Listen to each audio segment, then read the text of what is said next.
your expertise here. Senator Wyden. Thank you. Thank you very much, Mr. Chairman. Bartley, let me start with you. And you've been listening to this debate and getting a sense of all of these tax schemes that some of my Republican colleagues are talking about.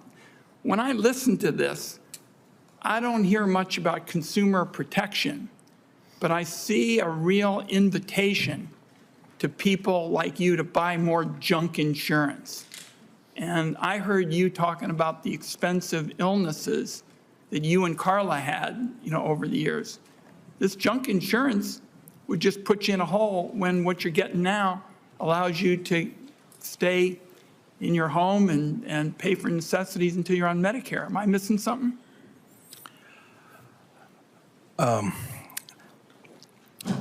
Yeah, I mean, we have paid a lot of medical bills over the years. We were able to manage them because we had insurance.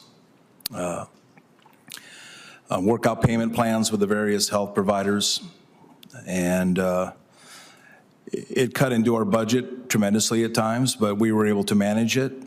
And with the current budget that we have and the amount that we're paying now in 2025, we have a high deductible, so we still have to pay, but it's manageable. We can.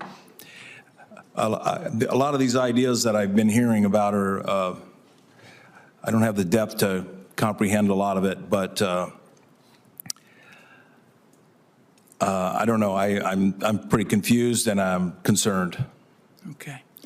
I'm concerned because I don't think it would come close to paying the kind of expenses that you and Carla had. And we'll talk some more about it, but that's what my concern is. How does it feel to be sitting there when the folks on the other end of the table in the suits are telling you when you ought to be allowed to retire?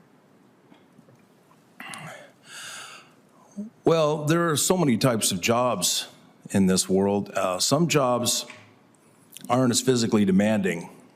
I work construction, various types of construction, roofing, glazing, and then got into the carpenter's apprenticeship. And it's very demanding physically, mentally as well, especially when you get into the managerial side of it.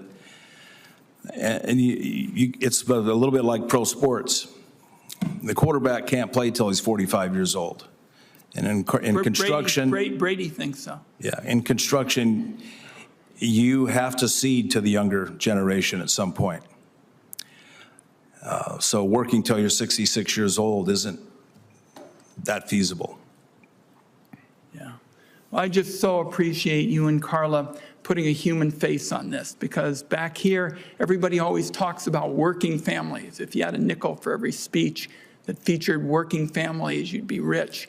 But you all are talking about what it's really like. And I want to make sure you have good quality choices, not junk insurance. I've told my colleagues we did it once when it came to filling in the gaps in Medicare and not seeing seniors being ripped off anymore. So thanks for doing this, and so appreciate your talking about this, and look forward to after the program we'll get a sandwich. Thank you. Okay.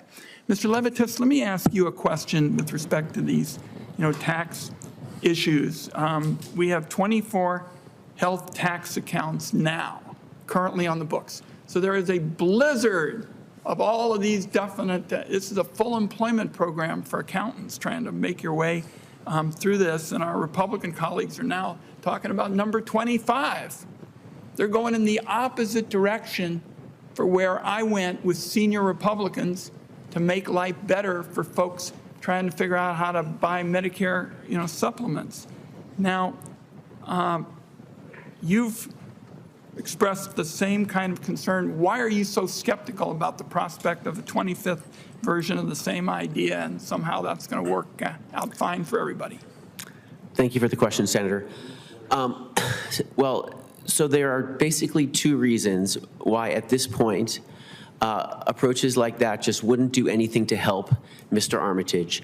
The first is that it's just too late to build a system like that and have it in place for the marketplaces to work with the Treasury Department to transfer the money to the fiscal intermediary that runs these accounts for 2026. So time is just up for the immediate world for that options. But even beyond that, Mr. Armitage needs health insurance. And giving him a few $1,000s in an account is not going to make a difference. He can't buy a short-term plan right now because he has pre-existing conditions. He won't even get the HSA because he can't afford a bronze plan.